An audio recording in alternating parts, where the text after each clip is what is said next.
Lucas 22, eu quero ler com você a partir do 14.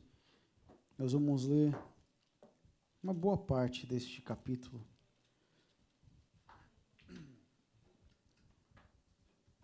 Glória a Deus. Assim diz a palavra de Deus, Lucas 22, 14. Chegada a hora, Jesus se pôs à mesa,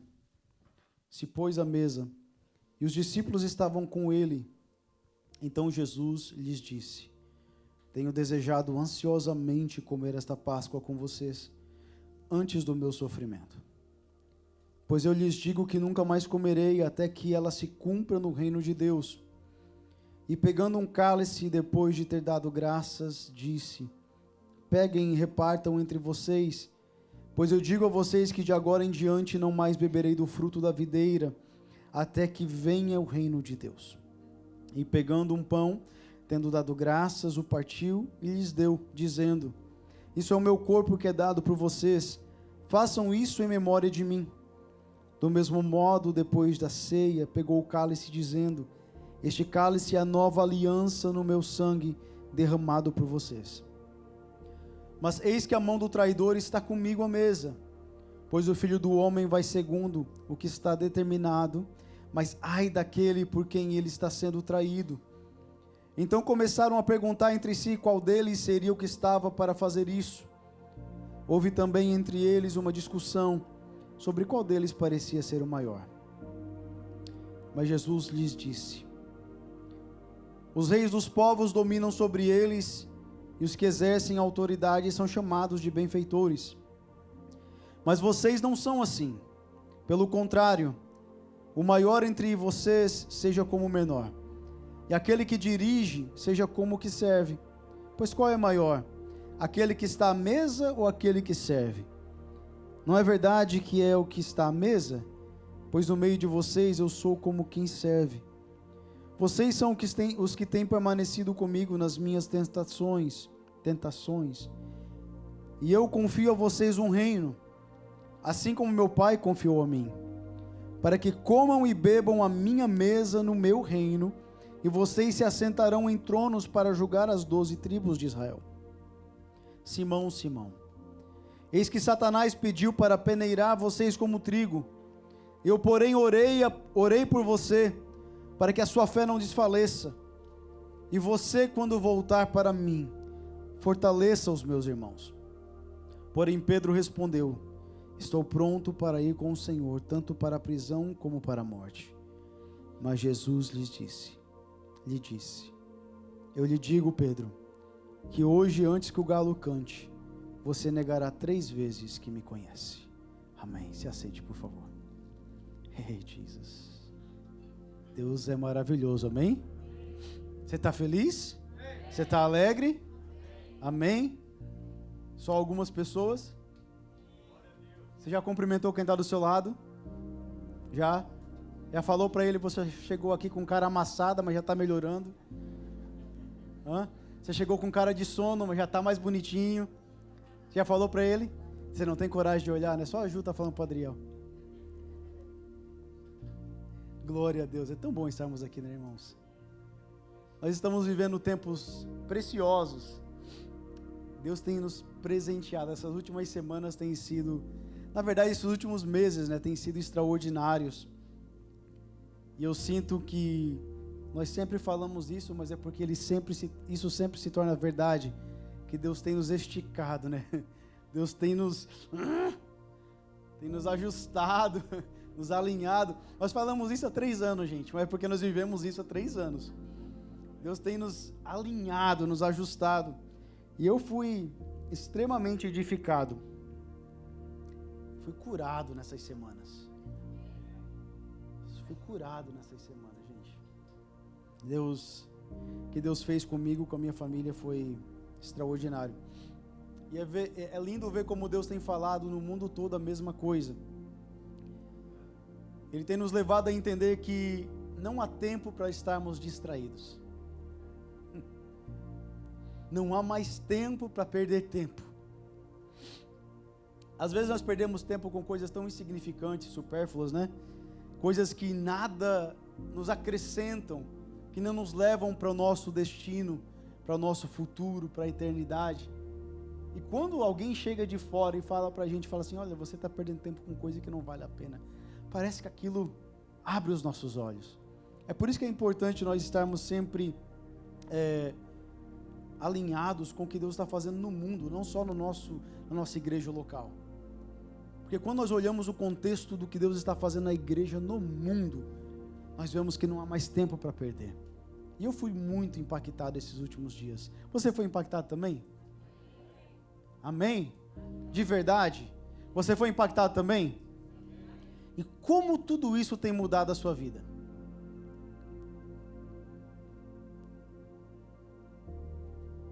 Porque ser impactado, mas não haver mudança, não valeu a pena. Nós podemos viver momentos extraordinários.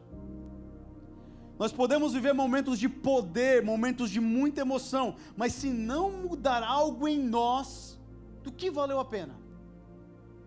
Se não causar transformação, o que valeu a pena? Esses momentos precisam acender a chama em nós, nos fazer queimar mais forte, nos fazer mais loucos por Jesus, nos levar a morrer por Ele, entregar a nossa vida a ponto de morrer por Ele. Eu sei que vocês viveram a sexta e o sábado e o domingo com o pastor Luiz Hermínio, com o pastor Rafael, e eu também experimentei aquilo, foi extraordinário. Mas eu vivi momentos lá em casa tão pontuais para a minha vida, tão pontuais para a minha família, e Deus parece que virou uma chave em nós, de nós entendermos realmente qual é o propósito de Deus para a nossa vida, como família, como a da Elton e Jennifer, Nathan, Noah e Ana Luísa, não apenas como pastor da Freedom, mas como família, o que Deus quer fazer através de nós. E eu vejo Deus também alinhando a nossa igreja. Gente, Deus alinhando o nosso processo, nos amadurecendo, nos tornando maduros. Tudo que nós temos vivido esses últimos dias, esses últimos meses, na verdade, é para nos tornar mais maduros, para nos fazer crentes maduros. Deus não pode contar com um crente imaturo. Deus não pode contar com um crente infantil. Paulo escrevendo aos Coríntios, no capítulo 3, ele fala, olha, eu não posso falar com vocês como crentes espirituais, porque vocês ainda são carnais. É o crente imaturo, ele é carnal. Ele vive na carne, nos desejos da carne, nos impulsos da carne. Então Deus não pode confiar as coisas espirituais.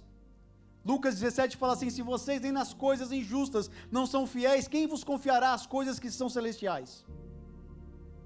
Ele não pode confiar coisas espirituais para crentes carnais. É por isso que Ele está nos amadurecendo. Sabe quando você sente esticado, você sente, Deus, eu não vou dar conta. Deus é muito para mim, é muito rápido, é muito forte. A minha mente não está conseguindo processar. É Deus falando, entra no meu tempo, que no meu tempo você vai amadurecer. Nós queremos muitas vezes, não Deus, faz no meu tempo.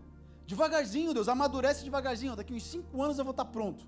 Daqui uns 10 anos, Senhor, o Senhor pode me usar. Ele falou, não tem mais tempo para perder tempo. Eu quero você agora, eu quero usar você agora. Eu quero você maduro agora. Eu preciso de você, porque nós estamos nos últimos dias.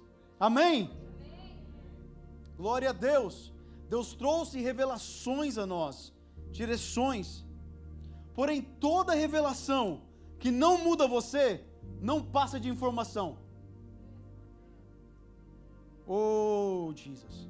A revelação que transforma você, ela te leva a um nível de experiência e autoridade novo. Se uma revelação que você recebeu, seja nos últimos dias, nos últimos meses, não causou nada em você, não passou de informação.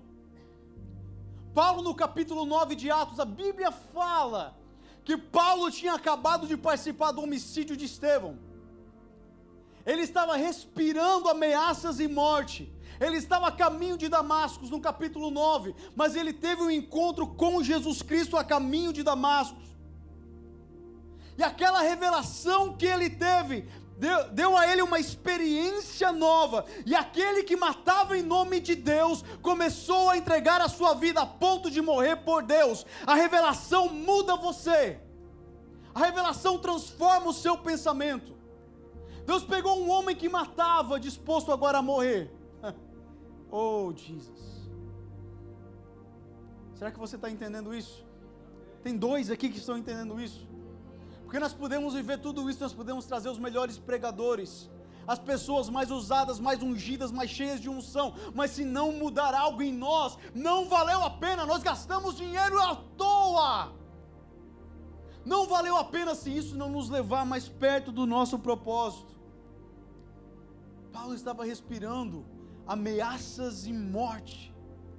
Ele tinha informação, ele tinha a Bíblia, mas faltava experiência. Mas quando ele teve encontro com o Filho de Deus, quando aquela luz apareceu para ele, ele perguntou: quem és tu? Ele falou assim: eu sou Jesus a quem tu estás perseguindo. Aquele que um dia respirava ameaças e mortes, recebeu o seu chamado. E qual era o chamado dele? Jesus revelou para o profeta: eu vou mostrar para ele o quanto ele vai sofrer por minha causa. Irmãos, o chamado de Paulo não começou sabendo que um dia seria o homem de maiores revelações. Paulo não começou sabendo que por causa da grandeza das suas revelações, Deus enviaria um demônio, um espírito para ficar esbofeteando ele. Ele não sabia que um dia ele iria ao terceiro céu. Paulo não sabia disso. O que Paulo sabia? Eu vou sofrer por nome de Cristo, porque a revelação faz você abrir mão da sua vida em nome de Cristo. Ah, não, só 3 falaram glória a Deus. Gente do céu, vou pregar para mim mesmo hoje. Vocês não estão entendendo. Toda revelação tem que causar morte. A revelação precisa causar morte. Porque a revelação da pessoa de Cristo te faz disposto a morrer por Ele. O que tem mudado em você? What has changed? O que mudou em você? O que tem curado você? Onde você experimentou transformação? Às vezes nós passamos tão automático na vida cristã, que nós não paramos nem para processar aquilo que nós estamos vivendo. Eu sei que no retiro das mulheres foi uma continuação daquilo que Deus estava fazendo. E eu sei que Deus visitou vocês lá de uma forma extraordinária. Vocês saíram curadas. Mas o que isso tem mudado na sua vida depois que você saiu daquela casa? Como isso tem mudado a tua família? Como isso tem mudado o teu casamento? Como isso tem mudado o teu relacionamento? A revelação do Filho sempre nos transforma, nos leva a um nível de experiência e autoridade mais elevado. E a revelação, Lucas capítulo 22, que nós lemos, Jesus está prestes a revelar aos seus discípulos de uma forma que ele nunca tinha feito antes. Você já sabe que hoje não vai ter fim. A pastora perguntou para mim: hoje vai demorar? Eu falei: eu acho que sim. Ela falou: eu estou com as crianças hoje. Eu falei: sorry. Lucas capítulo 22. Jesus estava na sua última noite antes de ser preso e antes de ser traído e depois logo passar pela paixão. E ele junta os seus discípulos para dar a eles uma revelação. Essa revelação ele tinha guardado para o último momento. Ele tinha guardado para a última ceia. Ele não tinha passado isso para eles ainda, não explícito. Ele tinha falado por mistérios, por parábolas. Às vezes dava uma dica aqui, uma dica ali, mas não tinha parado para explicar para eles. E na última ceia, naquele momento, ele queria revelar algo novo para eles. E ele falou assim: vocês vão para a cidade, e vocês vão encontrar um homem carregando um jarro de água. Quando vocês encontrarem este homem, vocês seguem ele, chega na casa onde ele parar e pergunta para o dono da casa: onde eu vou preparar a ceia para o Senhor? E ele vai te mostrar, ele vai mostrar para vocês um cenáculo mobiliado muito grande, e ali vocês vão preparar a ceia. Gente, eu estou meditando sobre esse homem carregando o cântaro de água até hoje. Porque carregar água, buscar água no poço era trabalho feminino, é trabalho de mulher. Mas por alguma razão este homem estava carregando um cântaro de água. Na última ceia de Jesus, havia um homem carregando um vaso de barro cheio de água. Ei, Jesus. Havia um homem carregando um vaso de barro cheio de água. Versículo 15, eu vou voltar para isso. Versículo 15 fala que depois de haver preparado a ceia, Jesus, eu imagino a ansiedade dele em passar essa revelação para os seus discípulos, em falar: agora vocês vão entender o propósito, vocês vão entender o que tudo isso significa. 3 anos e meio eu tenho estado com vocês ensinando, agora eu vou passar aquela detalhezinho final que vai mudar a tua cabeça, a tua mentalidade, vai fazer vocês entenderem. E no versículo 15 ele fala assim: tenho desejado ansiosamente comer essa Páscoa com vocês antes do meu sofrimento. Essa frase, tenho desejado ansiosamente, no grego é muito literal. É como se ele falasse: eu tenho muito desejo, e tenho ainda mais desejo de passar esse momento com vocês. Essa palavra ansiosamente não está no grego, porque no grego é uma repetição da palavra desejo. Eu tenho um desejo muito grande de ter um desejo de passar com vocês. Jesus estava ansioso para passar isso com eles, de mostrar para eles o significado de tudo. Ele queria ter esse momento com eles. Ele queria explicar para os seus discípulos que daquele dia em diante não era mais só uma comemoração pascual, mas seria uma comemoração de uma nova aliança. Não era mais uma antiga aliança que foi fundamentada no Sinai, mas seria uma nova aliança que seria selada na cruz.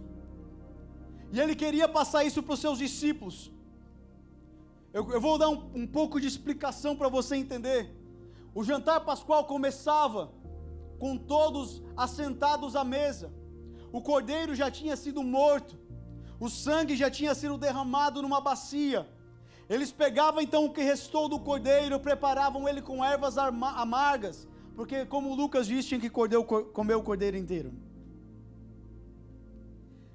Eles preparavam com ervas amargas, e tinha o pão asmo, que é o pão sem fermento, e tinham 4 taças de vinho. O pai de família então coordenava toda a reunião. Cada família tinha um líder. Se a família fosse pequena, chamava o seu vizinho para participar junto com eles. Mas tinha alguém que dirigia a reunião. Tinha alguém que estava fazendo ali toda a liturgia da reunião. O pai de família, quem fazia isso, ele orava, ele agradecia, ele abençoava todo aquele momento, e ele agradecia pelo primeiro cálice, e eles bebiam do cálice, do primeiro cálice. Tudo indica que nessa ceia, Jesus tomou o lugar de pai. O pai de família tinha que fazer isso, tinha que dirigir a reunião, mas nessa ceia, Jesus tomou o lugar de pai. E a Bíblia fala que ele mesmo deu graças, ele mesmo abençoou aquele momento. É neste momento que nós notamos que os discípulos não estavam com as suas famílias na última ceia. Pedro não voltou para casa, para sua esposa. Tiago e João não voltaram para os seus pais.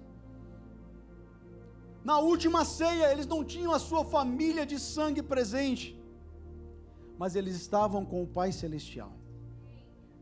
Jesus tomou o lugar de pai naquela mesa. E eu tenho uma notícia para você. A mesa do Senhor é um lugar de paternidade. A mesa do Senhor é um lugar de você receber do Pai Celestial aquilo que a sua família não te pode dar. A mesa do Senhor é o lugar onde nós reconhecemos a paternidade de Jesus, a paternidade de Deus. E Ele toma o seu lugar na mesa e Ele começa então a fazer o costume. Qual era o costume? Eles recitavam a história da saída do Egito, o Êxodo. Eles começavam a contar a história. E logo depois disso eles cantavam metade do Halel, que é o Salmo 113 ao Salmo 118. Eles cantavam a metade. Depois disso, no meio, havia então a refeição do Cordeiro Pascual. onde eles comiam o cordeiro com as ervas, com os pães, e no final cantavam novamente o final do Halel, do Salmo 113 ao 118, e depois tomavam outra taça de vinho, para terminar tudo. Então o Senhor Jesus Cristo preparou a ceia para eles, se assentou à mesa e começou a ministrar a ceia para cada um deles. Vocês estão entendendo até aqui? Amém? O anfitrião, o pai de família, normalmente pegava o seu cálice e ele dava o seu cálice a alguém especial, alguém de honra na mesa. Como uma forma de honrar aquela pessoa, ele pegava do seu cálice e dava para aquela pessoa. Aquela pessoa se tornava o convidado mais especial da festa, porque recebeu o cálice do pai, o cálice do anfitrião. Mas nesta ceia, Jesus não escolheu uma pessoa apenas. A Bíblia fala que Jesus pega do cálice, o abençoa, dá graças, e ele distribui do seu cálice a todos que estavam na mesa. O que Jesus estava fazendo nessa hora? Ele estava dizendo que na mesa do Senhor todos são iguais. Se eu fosse você, eu tinha dado um glória a Deus agora, um aleluia. Na mesa do Senhor não existe maior, não existe melhor.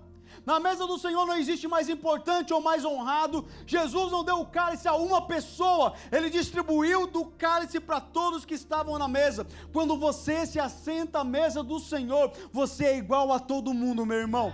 Não existe ninguém maior, não existe ninguém com mais honra, não existe ninguém com mais nome, porque só um na mesa é digno de ser adorado, e o nome dele é Jesus Cristo. Aleluia! Quando você se assenta na mesa, você está embaixo de uma mesma aliança. Jesus pegou do cálice e começou: bebam deste cálice todos vocês. Eu quero que vocês entendam, não era apenas beber, era honra beber do cálice do anfitrião. Era uma honra você beber do cálice do anfitrião. E ele falou: eu quero que vocês todos bebam do meu cálice, que vocês todos bebam do meu. Na mesa do Senhor, todo o complexo de inferioridade ele é retirado. Na mesa do Senhor, todo sentimento maligno de superioridade é retirado, porque na mesa do Senhor só se assenta aqueles que querem ser iguais aos outros. Deus não aceita ninguém se assentar na sua mesa. Se você e eu acharmos que nós somos maiores do que outros, não há lugar na mesa para nós, porque na mesa todos bebem do mesmo cálice e comem do mesmo pão. Aleluia! Jesus! Quando ele distribui o cálice, isso simbolizava a unidade. A ceia é um ato de unidade. Unidade com Deus e unidade com o próximo. É por isso que começou com Jesus. Ele pegou o cálice, tendo dado graças, diz: tomai, isso é o meu sangue, que é derramado por amor de muitos. É o sangue da nova aliança. A ceia é um ato de unidade. Você vai ver que em 1 Coríntios capítulo 11, quando Paulo está ensinando sobre a ceia, quando Paulo diz assim: aquele que comer indignamente será réu do corpo e do sangue de Jesus, de Cristo. Ele não está falando de dignidade por causa de pecados, porque se fosse assim, nenhum de nós participaríamos da mesa. Ele está falando de dignidade, de não discernir o corpo, porque o que estava acontecendo em Corinto? Os ricos chegavam primeiro, faziam os seus banquetes e comiam. E quando os pobres chegavam, que não tinham muita comida, já não havia mais comida. Os ricos já tinham se fartado e não tinham distribuído com os pobres o seu alimento. Eles se achavam melhor. Aí Paulo, capítulo 11, versículo 27, Paulo diz assim: aquele que come indignamente, come e bebe indignamente, é réu do corpo e do sangue. Porque aquele que se assenta na mesa em desunião, ei, Jesus, aquele que se assenta na mesa sem entender o que isso significa, ele se torna réu do corpo e do sangue. Irmãos, olha o que Deus falou, olha a importância de entender isso. Olha a importância de entender isso. Ele falou assim: os teus pecados não te previnem de sentar na mesa. Na verdade, a mesa é para perdoar pecados, é para fazer você entender quem você é. Mas o que te previne de sentar na mesa é quando você acha que você é melhor do que alguém. A prepotência de você achar eu sou melhor do que aquela pessoa, não se assente à mesa, porque você vai ser réu do corpo e do sangue. Oh, Jesus. Aí Cristo prepara a todo momento. Ele está ali ministrando a última ceia. Por que Cristo queria? Por que Ele ansiava ter esse momento com eles? Porque até neste momento Ele não tinha sido claro com eles. Porque até este momento, essa ceia, esse ritual pascual, ainda lembrava a antiga aliança que foi feita por Moisés no Monte Sinai. Ainda remetia aquilo que Deus fez há milhares de anos atrás, mas Cristo estava dizendo para eles: hoje vocês vão entender que não é mais sobre isso, eu estou firmando uma nova aliança, já não é uma velha aliança no Monte Sinai, é uma nova aliança que será selada na cruz do Calvário, será uma nova aliança através de uma cruz. O pão representava, quando eles comiam do pão, eles se lembravam daquilo que o povo tirou do Egito, levou consigo do Egito. Eles não tiveram tempo para fazer muitas coisas, então eles levaram os pães asmos. E eles levaram consigo, então cada vez que eles comiam pão sem fermento, lembrava que eles saíram muito rápido do Egito, correndo, fugindo do Egito, e não tiveram tempo de levar muitas coisas. E aquele cálice ali simbolizava o sangue do Cordeiro, que foi passado sobre os umbrais. Mas nesta ceia, neste momento, Jesus estava dizendo: não vai ser mais um pão que representa a saída do Egito, vai ser agora um corpo que vai ser moído por vocês. Não vai ser mais um cálice que representa o sangue de cordeiros, vai ser o cálice que representa o sangue do Filho de Deus, que será vertido numa cruz por vocês. Aí Hebreus, o escritor aos Hebreus é maravilhoso. Hebreus capítulo 9, versículo 11, coloca para mim por favor, Hebreus 9, 11, diz assim: quando porém Cristo veio como sumo sacerdote dos bens já realizados, mediante o maior e mais perfeito tabernáculo, não feito por mãos humanas, quer dizer, nesta criação, e não pelo sangue de bodes e bezerros, mas pelo seu próprio sangue, ele entrou no santuário uma vez por todas, e obteve eterna redenção. Ele fala assim: portanto, se o sangue de bodes e touros e a cinza de uma novilha, aspergidos sobre os contaminados, os santificam quanto à purificação da carne, muito mais o sangue de Cristo, que pelo Espírito eterno a si mesmo ofereceu, sem mácula a Deus, purificará a nossa consciência das obras mortas, para servirmos ao Deus vivo. Ele estava ansioso, Adriel. Ele queria falar para eles: não vai ser mais sobre bodes, não é mais sobre touros, mas é sobre o meu sangue que vai ser derramado por vocês. É o meu sangue que vai ser vertido por vocês. Aquele sangue protegeu vocês por um tempo, ele cobriu o pecado de vocês por um tempo, mas o sangue que eu vou derramar vai apagar o teu pecado por toda a eternidade. Já não vai haver mais separação entre Deus e o homem. O sangue a aliança que eu estou firmando é uma nova aliança no meu sangue. Aleluia! O 15 fala assim: por isso, o 15, ele mesmo é o mediador da nova aliança, a fim de que os que foram chamados recebam a promessa da herança eterna. Ele estava ansioso para falar isso para eles. Você já imaginou Jesus ansioso? Foram poucos momentos, porque a carne dele, ele sendo também humano, completamente humano, a carne dele às vezes estava ansioso. Nós vemos isso no Getsemane, quando ele está sofrendo e ele sua gotas de sangue.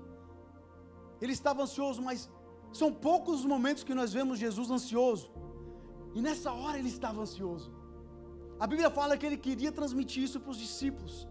E eu imagino, irmãos, a revolução que ia causar na mente dos discípulos.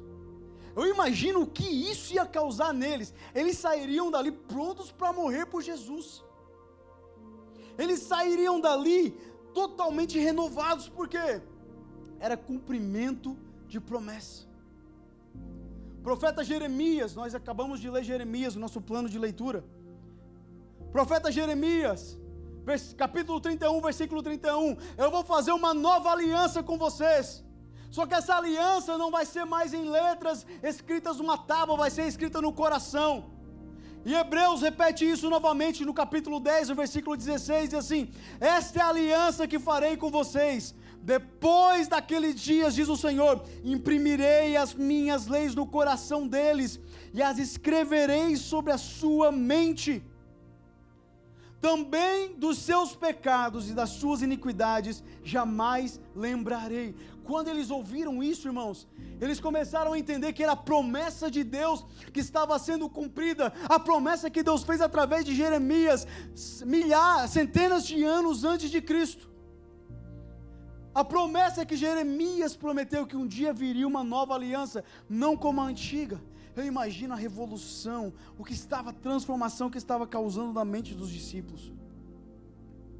Porém, versículo 21, Jesus fala assim: mas ainda tem um aqui que vai me trair. Ele está na mesa comigo.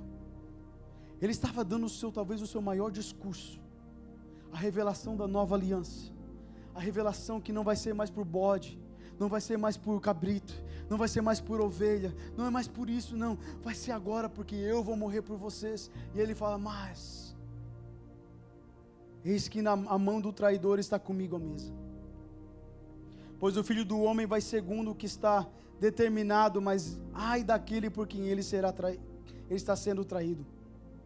Então começaram a perguntar entre si, qual deles seria o que estava para fazer isso? A expectativa é que eles saíssem daquela mesa totalmente vibrando, apaixonados por Jesus, que eles saíssem dali como realmente convertidos, irmão. Sabe quando você recebe um renovo? Igual vocês saíram do retiro, nós saímos destes cultos que a gente teve, você sai dali, meu Deus, e agora? Eu vou explodir por Jesus. Essa era a expectativa, mas a realidade foi diferente, porque o versículo 24 nos revela uma realidade muito triste. O versículo 24 fala assim: houve também entre eles uma discussão sobre qual deles parecia ser o maior.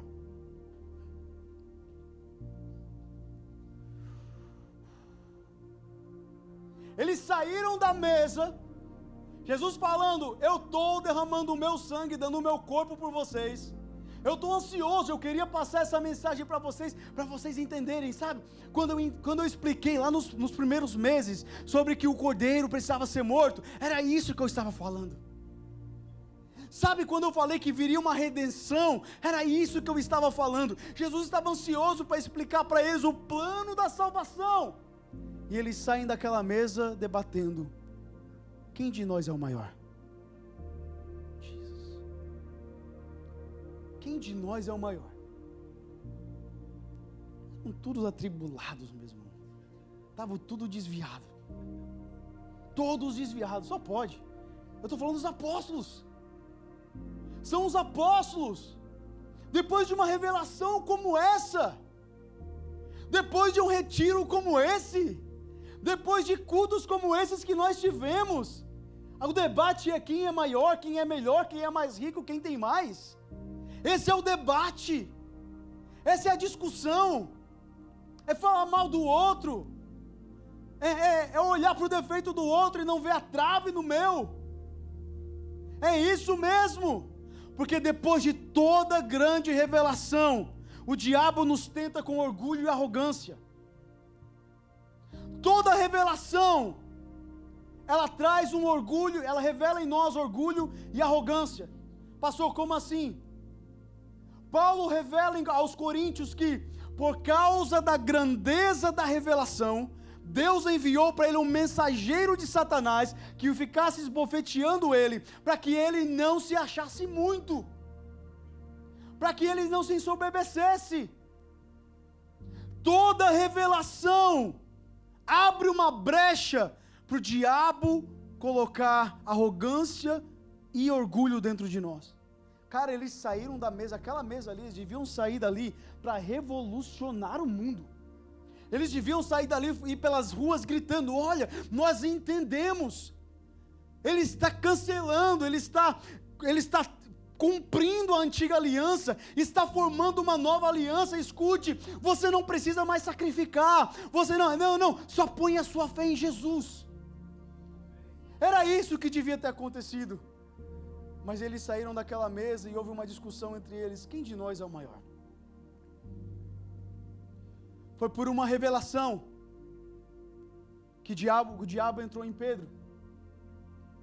Mateus capítulo 16, versículo 16, Jesus começa a perguntar: quem diz os homens que sou eu, que eu sou? Aí uns falaram: você é o profeta Jeremias, você é Isaías, você é Elias, e tal. E ele falou: e quem vocês acham que eu sou? Quem vocês dizem que eu sou? Aí Pedro levanta: tu és o Cristo, o Filho do Deus vivo. E ele falou: é mesmo, Pedro. Essa revelação veio do Pai, foi Deus quem te revelou, não foi carne, não foi sangue. Porém eu te digo que tu és Pedro, e sobre essa pedra edificarei a minha igreja, e as portas do inferno não prevalecerão contra ela. Eu darei a você as chaves do reino. Aí no versículo seguinte, se você ler um pouquinho mais para baixo, diz a Bíblia que Pedro, depois dessa revelação maravilhosa, teve a audácia de pensar que ele podia chamar a atenção de Jesus. Leia comigo, abra sua Bíblia, Mateus capítulo 16, você não está acreditando, né? Mateus capítulo 16, olha o que diz, lá no versículo 22, então Pedro, chamando-o à parte, começou a repreendê-lo, dizendo, porque depois de toda a revelação, se nós não cuidarmos, a arrogância e o orgulho entram dentro da gente, e Satanás acha uma brecha para se ir andar com a gente. Pedro recebeu uma das maiores revelações: tu és o Cristo, o Filho do Deus vivo, e Deus falou: eu sou uma pedra, mas você também vai ser uma pedra de edificação, sobre mim, você vai estar fundamentado sobre mim, sobre você eu vou fundamentar a minha igreja. Ei, você não está entendendo, Pedro? Aí Pedro se achou: eu sou o cara, agora eu posso chamar Jesus à parte e repreender Jesus. Como assim? Como assim? Quem somos nós? Quem sou eu? Quem é você? Ah não, mas Pedro fez de uma forma correta. Pedro chamou Jesus à parte, não fez na frente das pessoas. Pelo menos ele foi ético. Ético nada, irmão, desviado.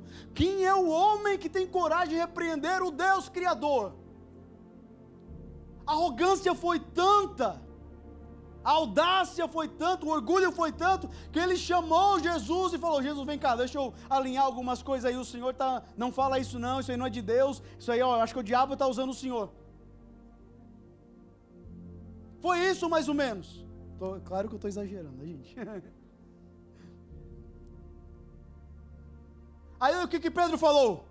Que Deus não permita, Senhor, isso de modo nenhum irá acontecer. Mas Jesus, voltando-se, disse a Pedro: sai da minha frente, para trás de mim, Satanás. Para trás de mim. Depois de toda a revelação, nós podemos ainda ser cheio de Satanás. Porque a revelação abre uma brecha para o orgulho e para a arrogância. Os momentos mais altos espirituais que nós temos são os mais vulneráveis que nós temos. Quando nós saímos de um ápice muito grande espiritual, de um momento muito grande, muito maravilhoso, de um retiro abençoado, de uns cultos abençoados, nós estamos mais vulneráveis, porque a nossa carne acha que está preparada. A queda do homem não é pelo pecado, é quando ele acha que ele é bom demais. Ei, Jesus. A queda do homem é quando ele acha que ele pode repreender Jesus. Não, Senhor. Nós fazemos isso. Nós fazemos isso. Quantas vezes Deus fala para a gente fazer algo e a gente quer questionar o Senhor? Não vou entrar nessa área. Olha o que Jesus fala: sai da minha frente, Satanás. Você é para mim uma pedra do quê? De tropeço. Aquele que agora, há pouco tempo atrás, era uma pedra de edificação. Aquele que Jesus falou: eu vou te colocar sobre mim você vai edificar. Agora, por causa da arrogância, por causa da grandeza da revelação, se tornou uma pedra de tropeço. Você só pode ser uma pedra de tropeço para o Senhor se antes você for uma pedra de edificação? Jesus olhou para ele e falou: você se tornou uma pedra de tropeço para mim. Por quê? Uma pedra de tropeço é uma pedra que saiu fora do lugar. Você só tropeça numa pedra que está fora de lugar.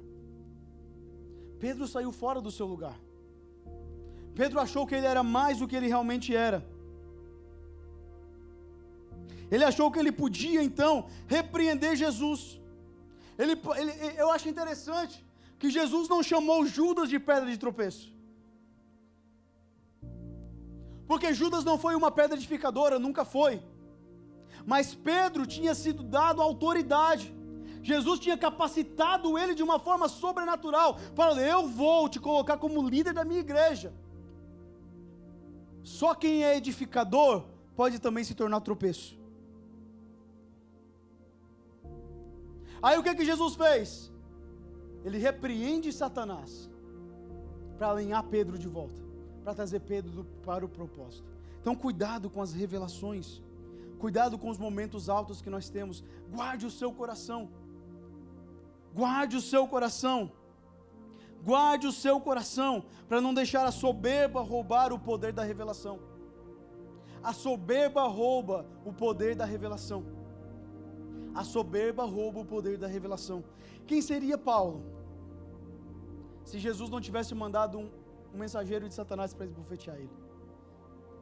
O homem foi no terceiro céu, gente. Sabe onde é o terceiro céu? Você sabe? Sabe quando nós estávamos pregando aqui sobre Apocalipse capítulo 4, que fala a sala do trono? Esse é o terceiro céu. Paulo foi à sala do trono. Ele foi igual Isaías foi levado à sala do trono. Paulo foi à sala do trono. Ele falou assim: eu ouvi coisas que não posso nem repetir. Imagina o tamanho da revelação deste homem. Aí Deus falou: mas para que você não se perca, você vai ter um espinho na carne. Então Jesus acabara de ensinar um ato muito santo, de trazer uma revelação tão maravilhosa para os seus discípulos. Mas por causa da soberba, por causa da arrogância, do orgulho, eles começaram a debater quem é o maior entre nós. Quem é o maior entre nós? Gente, sabe quando você fala um negócio para o teu filho? Quem é pai aqui vai entender isso. Você para assim uns 5 minutos, vou te explicar, é assim, assim, assim, você vai lá, faz assim, assim, assim. Aí ele sai dali e faz totalmente ao contrário. Você já passou por isso? Só quem é pai e mãe vai saber, né?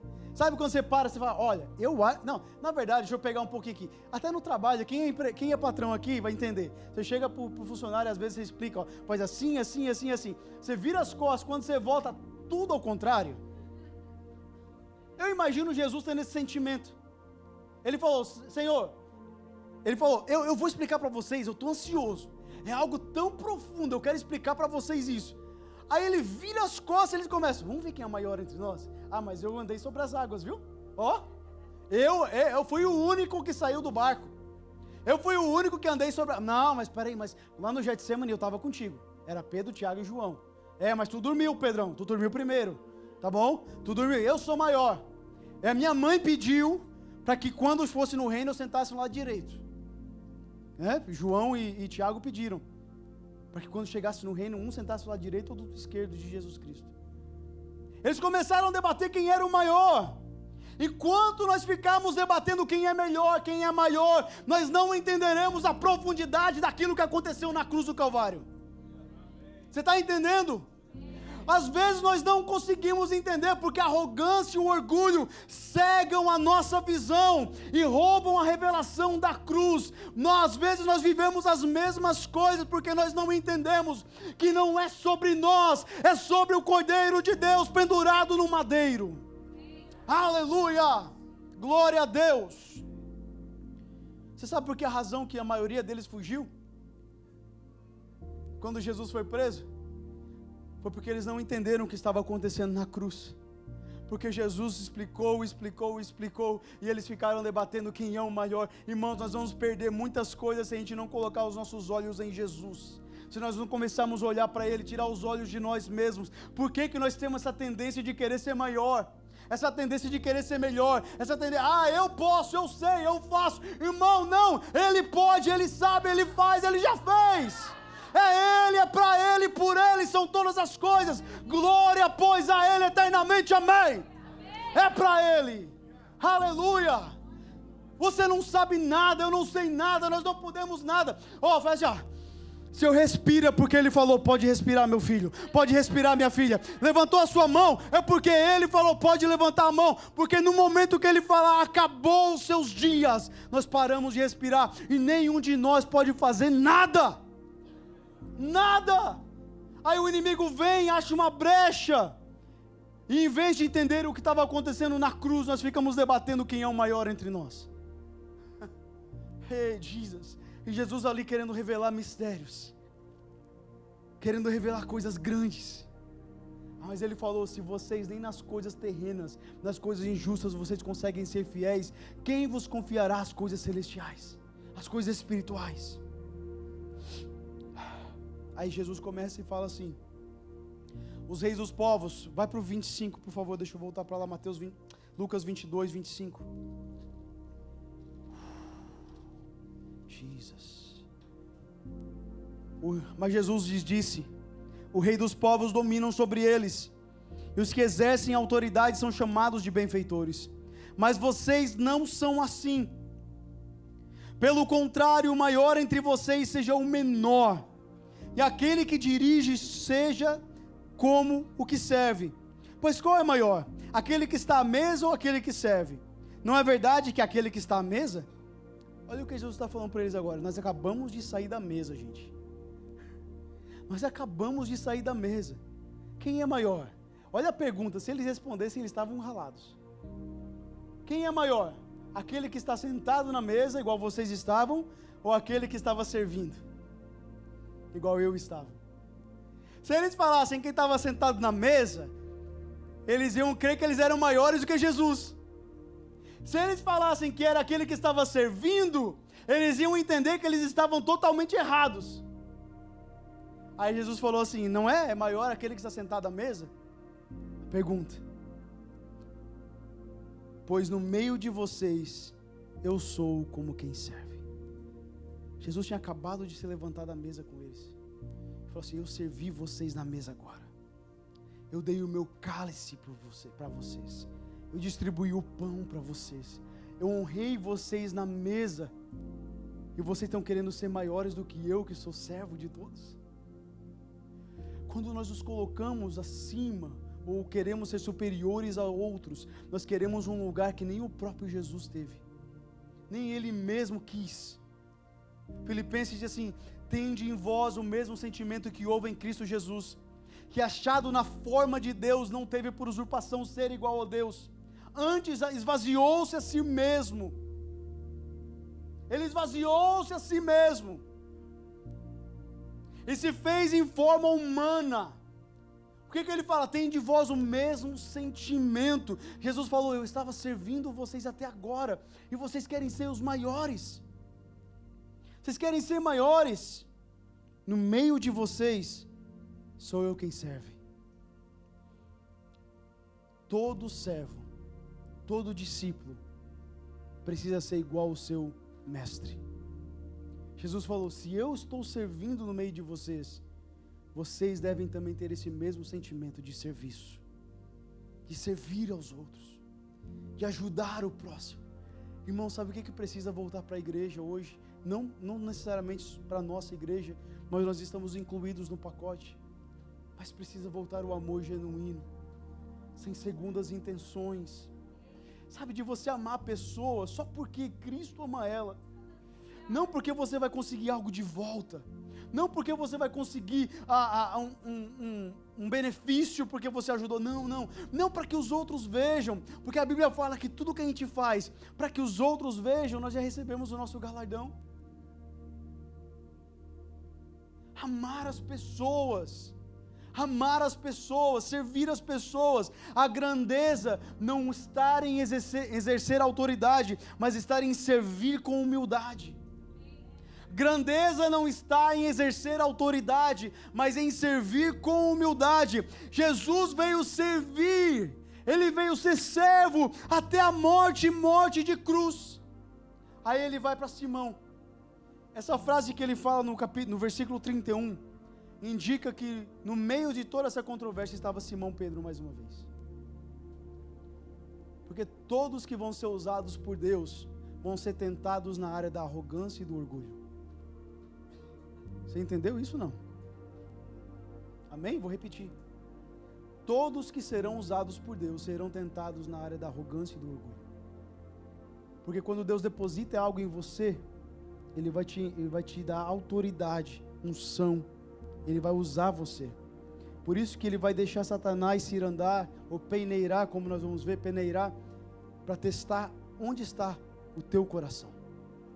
Nós pedimos para Deus nos usar, mas nós temos que pedir primeiro para Deus tratar o nosso orgulho e a nossa arrogância.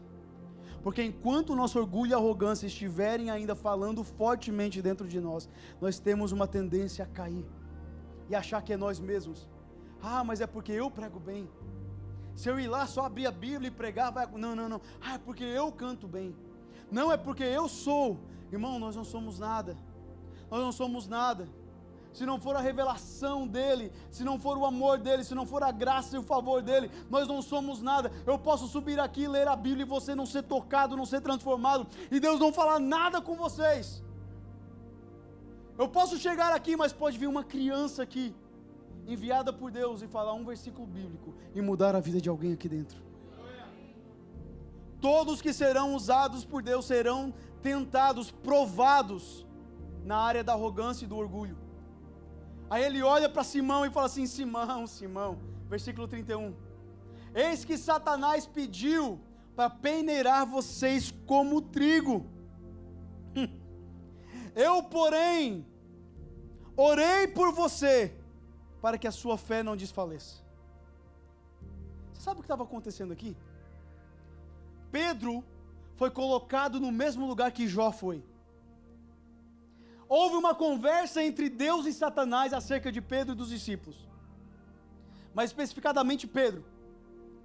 Houve um diálogo, Satanás pedindo: deixa eu tentar ele, deixa eu ir lá falar assim para ele: ó, tu é o cara, tu pode, tu prega bem, tu canta bem, tu é lindo, tu é maravilhoso, tu é o líder, vamos lá, deixa, Senhor, eu fazer isso. Satanás estava pedindo a Deus, é isso que o texto implica, gente. Isso aqui é uma análise básica do texto, para poder testar Pedro e os discípulos. O mesmo que ele fez com Jó.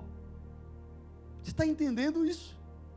Aí Jesus falou assim: eu não proibi ele de fazer isso. Como assim? Como assim, Jesus? Satanás foi lá pedir para cirandar com a gente, para peneirar a gente, o Senhor não impediu ele, o Senhor não barrou ali o pedido dele. Não, eu só orei ao Pai para que a sua fé não desfalecesse. Porque nós precisamos passar pelas peneiras para nós descobrirmos quem nós somos verdadeiramente. As peneiras que Deus permite a gente passar, elas filtram, elas tiram de nós arrogância e orgulho que muitas vezes nós escondemos lá dentro. É por isso que Ele permite. Ele permitiu. Eu acho isso, quando eu estava lendo isso esses dias, eu falei: Deus, o Senhor podia ter impedido. O Senhor podia ter falado: não toca nos meus apóstolos, não toca nos meus discípulos. E acabou, Satanás tinha que obedecer. Mas Ele falou assim: eu só orei para que a tua fé não desfalecesse. Você sabe o que aconteceu? A provação de Pedro, quando perguntaram para ele se ele conhecia Jesus, era parte da peneira de Satanás para revelar quem Pedro era. Deus permitiu Satanás peneirar para revelar quem Pedro era. Por quê? Pedro, no versículo seguinte, fala assim: Senhor, eu vou contigo para a prisão e, se necessário, até a morte. Eles aqui, Senhor, eu sou maior, por isso, Jesus, eles podem até te negar, mas eu, que o Senhor falou que sou pedra de edificação, eu, Senhor, que tive a revelação que Tu és o Cristo, o Filho de Deus, eu vou contigo para a prisão e para a morte. Foi por isso que Jesus deixou ele ser peneirado. Por quê? Porque Pedro precisava entender quem ele verdadeiramente é. Ele precisava entender que não era por força, não era pela sua capacidade, irmãos. Às vezes nós passamos por cada coisa porque Deus quer nos ensinar que não é pela nossa força, não é pela nossa capacidade, não é por quem nós somos, não é porque nós estudamos, não é porque nós somos inteligentes, mas é a graça de Deus sobre a nossa vida. Sempre foi Ele, sempre foi por causa dEle, não é por nós. Ai, mas eu sou, eu posso, eu faço. Deixa passar uma peneirinha na sua vida e você vai ver que é a graça que sustenta. É a graça que sustenta. É a graça que sustenta. Se a revelação da cruz não nos transformar, a peneira de Satanás vai revelar quem nós somos. Jesus queria essa transformação, Jesus queria fazer na revelação da nova aliança, do versículo 24. Ele queria que essa transformação acontecesse na revelação da cruz, mas os seus olhos estavam fechados, pensando quem era maior, e ele falou: se não foi a cruz, então quem transformou a peneira de Satanás vai mudar vocês, porque eu vou transformar Pedro em um pescador de almas de verdade. Quais são as peneiras que você está passando? Eu sei de uma coisa, e eu confio muito na palavra de Deus. Romanos 8, 28, todas as coisas contribuem juntamente para o bem daqueles que amam a Deus e são chamados de acordo com o seu propósito. Não importa a peneira que você está passando, Deus tem um bem, tem um propósito em tudo isso. Ele vai fazer tudo isso contribuir para o seu bem. Vai contribuir para o seu bem, em nome de Jesus. Porque quando Deus permite a provação de Satanás, quando Deus permite a prova, a peneira na nossa vida, não é para nos matar. O propósito está aqui, ó. Vou terminar com isso, fica de pé, por favor. Simão, Simão, eis que Satanás pediu para peneirar vocês como trigo. Eu, porém, orei por você, para que a sua fé não desfaleça. E você, aqui está o propósito. Olha o propósito da peneira. E você, quando voltar a mim, fortaleça os seus irmãos. Só quem é crente devia ter, só um aleluia. Irmãos, por que Deus permitiu Pedro passar pela peneira? Você sabe por quê? Porque até agora ele estava querendo ser o maior, mas depois da peneira, quando ele voltasse ao Senhor, ele seria um fortalecedor dos seus irmãos.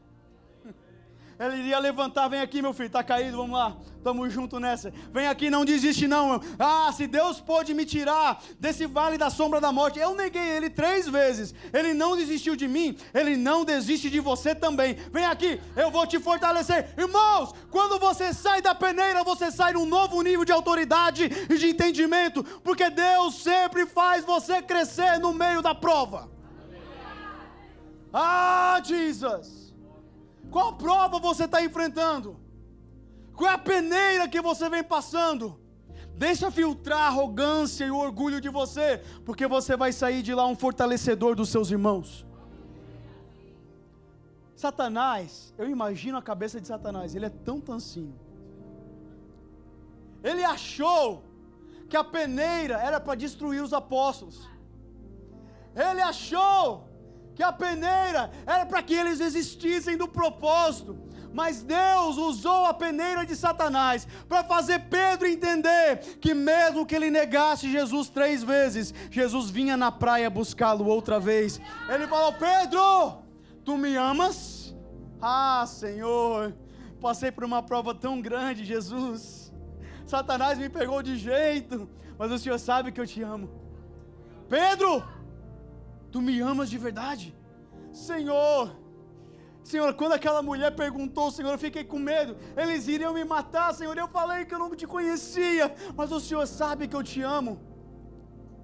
Lembre, ele negou 3 vezes, e 3 vezes Jesus pergunta para ele: Pedro, tu me amas? Senhor, tu sabes todas as coisas, tu sabes que eu te amo, então apacenta as minhas ovelhinhas, apacenta os meus cordeirinhos, apacenta. Pedro, o teu propósito não é ser maior, o teu propósito é alimentar. Você não entendeu, para com isso. Enquanto tem muitos querendo ser maior, tem outros que estão sendo chamados para alimentar. O propósito do pastor não é ser maior, é alimentar. O propósito do pastor é pegar e levar você a pastos verdejantes, a águas tranquilas. O propósito do pastor não é ter o seu nome exaltado, é fazer com que você se fortaleça. Quando você voltar para mim, fortaleça os teus irmãos.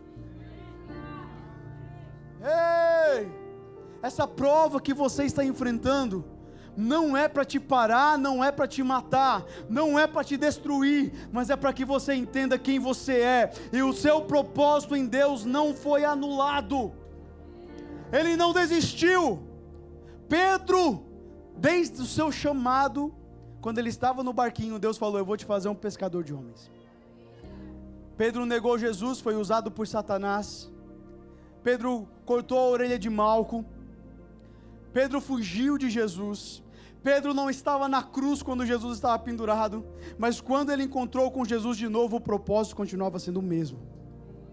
Porque Deus não anula propósitos, Deus apenas filtra você para cumprir o teu propósito. Talvez você entrou hoje aqui falando: pastor, a luta está grande, estou passando um mês pela peneira, pastor, eu estou quase até pensando em desistir. Eu quero te dizer: não desista não, mas se renda ao propósito, se renda, abra mão desse orgulho. Eita, pastor, abra mão, para de ser coração endurecido, coração de pedra, abra mão do orgulho, da arrogância, e se renda ao propósito. Deus te chamou, você entende isso? Deus te chamou, te escolheu, e Deus não erra. Quem aqui pode levantar a mão e falar assim: Deus errou? Não, não levanta não, gente. Deixa eu terminar a frase primeiro. Tá igual aquele vídeo do Gadara, já ouviram? De Gadara. Quem aqui pode dizer uma ocasião em que Deus errou? Quem aqui pode levantar a mão e falar assim: ó, Deus se equivocou? Quem pode? Ninguém. Então ele não errou com você. Ele não errou quando ele te chamou. Ele não errou quando ele falou e prometeu para você o que ele prometeu. Ele está apenas esperando a peneira passar para você se tornar fortalecedor dos seus irmãos. Ele não erra. Ele não erra. Essa prova não é para te matar, mas é para te levar para o teu propósito. Amém? Eu quero orar com você. Eu quero orar com a nossa igreja. Porque eu creio que o tamanho das revelações às vezes tem aberto brechas para nós andarmos em arrogância e orgulho. Às vezes a arrogância entra até nós nos orgulharmos da nossa igreja e falamos: nossa, a nossa igreja é diferente, a nossa igreja é especial, nossa, aqui, eita. E é legal você ter um sentimento de amor pela sua igreja, mas cuidado com a arrogância e com o orgulho, porque às vezes eles vêm disfarçados de elogios. Às vezes nós pensamos que somos melhores em algumas áreas, e Deus está falando: é por isso que eu estou deixando peneirar você, porque eu não posso colocar você em evidência enquanto o orgulho estiver mais forte do que a humildade. Jesus. Eu quero chamar você a vir à frente, você que está passando por isso, passando pela prova e dizendo: Senhor, eu não vou aguentar, Senhor, eu estou quase desistindo, Senhor, essa prova está muito grande, Satanás está peneirando. Mas Deus orou e falou: a tua fé não vai desfalecer. A tua fé não vai desfalecer. Eu quero orar com você. Se você quer uma oração, vem aqui na frente. Convido você a vir aqui à frente. Hey, Jesus. Perdendo tudo por amor e com alegria. Vem, Jesus. Dono dos meus dias. Sim, Senhor, batiza-nos com humildade nessa manhã. Batiza-nos com humildade nessa manhã, Jesus. Batiza-nos com humildade nessa manhã, Senhor. Eu não quero perder a revelação da cruz. Perdendo tudo por amor e com alegria. Cadê você? Olá, obrigado por nos acompanhar até aqui. Se essa mensagem abençoou você, compartilhe ela com outras pessoas para que eles também possam ser abençoados. E já aproveite e nos siga nas redes sociais para você ficar por dentro de tudo que está acontecendo aqui na Freedom Church. Se você tiver algum pedido de oração, deixe nos comentários abaixo e nós estaremos orando por você. E se você mora na região de Washington, D.C., Maryland ou Virgínia, venha nos fazer uma visita. Será um grande prazer receber você na nossa família. Deus te abençoe.